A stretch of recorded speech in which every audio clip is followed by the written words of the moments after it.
Hello student, best branch क्या है engineering की 2024-25 और उसके सेशन के बाद किसका इंपॉर्टेंस सबसे ज़्यादा होने वाला है।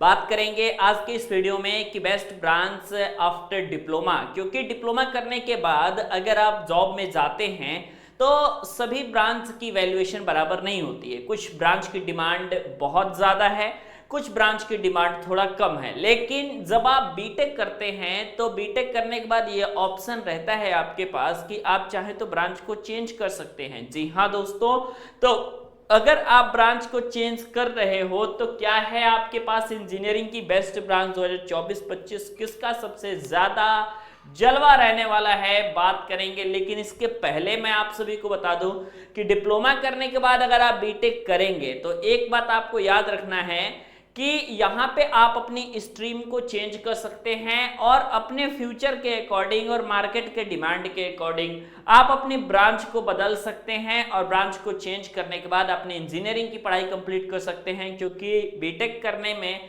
जब आप जाओगे तो पता चलेगा वहां पे कि सिर्फ डिप्लोमा इंजीनियरिंग की डिग्री होनी आपके लिए जरूरी है।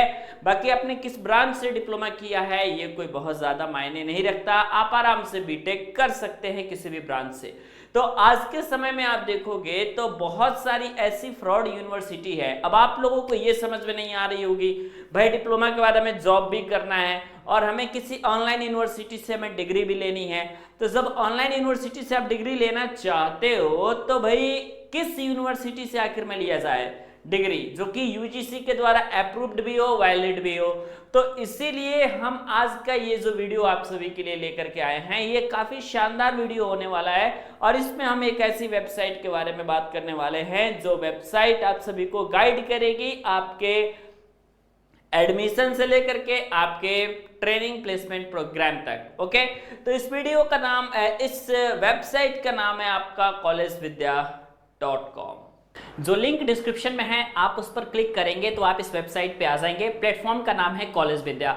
यहाँ पे आने के बाद सिंपल आपको यूजी कोर्सेज के ऑप्शन पे क्लिक करना है, उसके बाद बीटेक आफ्टर डिप्लोमा के ऑप्शन पे क्लिक करना है। उसके बाद आपके पास कुछ बेसिक डिटेल्स आपसे पूछेगा तो आपको इन डिटेल्स को फिल करना है और जैसे यहाँ पूरी डिटेल्स को फिल करोगे तो फिर इनका AI मॉडल आपके लिए बेस्ट कॉलेज की इंफॉर्मेशन देगा और उसके बाद आप कॉलेज वालों से डायरेक्ट बात कर सकते हो। कॉलेज विद्या की सबसे खास बात यह है कि आप कॉलेज को इसमें कंपेयर कर सकते हो। इनका कंपैरिजन फीचर सबसे अलग है, ये 30+ पैरामीटर को लेकर के कंपेयर करते हैं जैसे प्लेसमेंट, स्टूडेंट्स फीडबैक, रैंकिंग और सबसे ज़रूरी बात है कि स्टूडेंट को चाहिए होता है placement support and career booster program. वैसे तो इसका फीस है लेकिन अगर आप डिस्क्रिप्शन सेक्शन में दिए गए लिंक के थ्रू कॉलेज विद्या में एडमिशन लेते हैं तो आपको मिलता है 6999 का करियर बूस्टर प्रोग्राम बिल्कुल फ्री।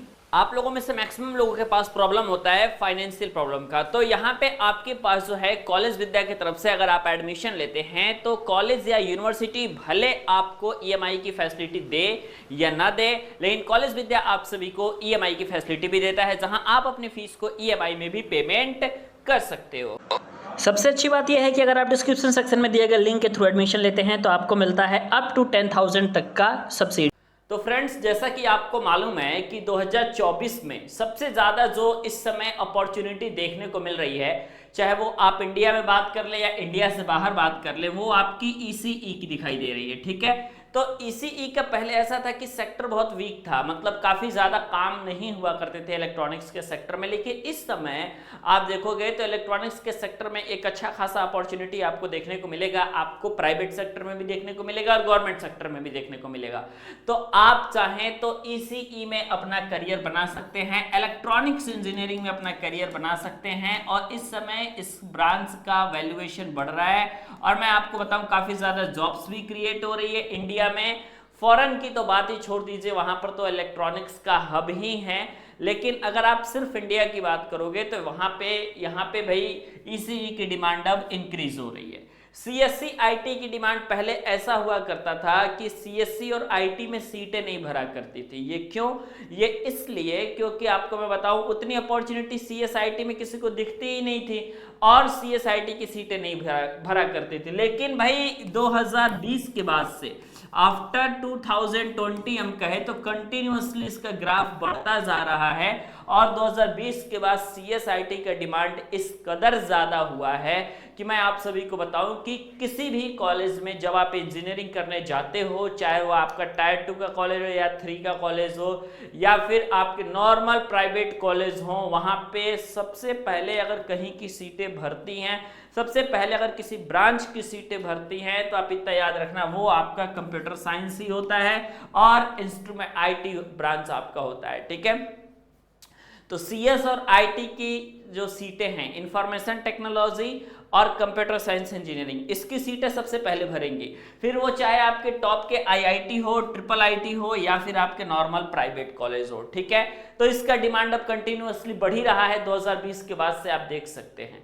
और पैकेज के मामले में भी बात करें, अगर आप नॉर्मली पैकेज के मामले में बात करें तो पैकेज भी जो CS और IT के स्टूडेंट्स को मिल जा रहा है, जितना अधिक पैकेज मिल जा रहा है वो पैकेज जो है और नॉर्मल एम्प्लॉय को, मतलब नॉर्मल ब्रांच के स्टूडेंट्स अगर चाहेंगे कि उतने पैकेज मिले तो थोड़ा सा मुश्किल है। उनको भी पैकेज मिल रहा है लेकिन थोड़ी सी उनमें जॉब में एक्सपीरियंस चाहिए, स्टेबिलिटी चाहिए तब। नहीं तो CSIT को तो भाई स्टार्टिंग से ही 6 LPA 7 LPA के पैकेज मिलना स्टार्ट हो जा रहे हैं। ओके, उसके बाद आपके पास निकल के आता है जो बेस्ट ब्रांच, वो आपके पास निकल के आता है इलेक्ट्रिकल एंड इलेक्ट्रॉनिक्स इंजीनियरिंग, जिसको आप EEE के नाम से जानते हो। ठीक है, ये होता है आपका इलेक्ट्रिकल एंड इलेक्ट्रॉनिक्स इंजीनियरिंग। ये भी बहुत पुरानी ब्रांच नहीं है, ये नई ब्रांच है और इसमें इलेक्ट्रिकल और इलेक्ट्रॉनिक्स दोनों चीजें पढ़ाई जाती हैं। ओके, और EEE ब्रांच जो है वो भी आप मान करके चल सकते हैं कि जो ECE में अपॉर्चुनिटी आएगी उसको भी आप ग्रैब कर सकते हैं और जो इलेक्ट्रिकल इंजीनियरिंग में अपॉर्चुनिटी आएगी उसको भी आप ग्रैब कर सकते हैं। तो ये EEE ब्रांच है, पहले डिप्लोमा में नहीं था लेकिन अब डिप्लोमा में भी हो रहा है। डिप्लोमा में भी इस ब्रांच का आए हुए मतलब 3-4 साल हो चुके हैं, ज़्यादा दिन नहीं हुआ, अभी 1-2 बैच ही आपके बाहर निकले हैं डिप्लोमा से। ठीक है, उसके बाद आपके पास बात करूं तो मैकेनिकल इंजीनियरिंग है, इसमें भी आपके अपॉर्चुनिटी पूरा भरपूर है और मैकेनिकल के काफ़ी बड़े सेक्टर होने के कारण मैकेनिकल इंजीनियरिंग में भी जॉब की संभावनाएं काफ़ी ज़्यादा हैं। ठीक है, तो आप देख सकते हैं ये दोनों सेक्टर्स ऐसे हैं जहाँ पे आप अपने करियर बेहतरीन तरीके से बना सकते हैं। तो वीडियो कैसा लगा है आप सभी हमें ज़रूर बताइएगा। अगर इस तरीके के वीडियोस देखना चाहते हैं नीचे कमेंट सेक्शन में आप मैसेज कर दीजिएगा ताकि आप सभी को लेटेस्ट वीडियो की जानकारी पहले दिया जा सके।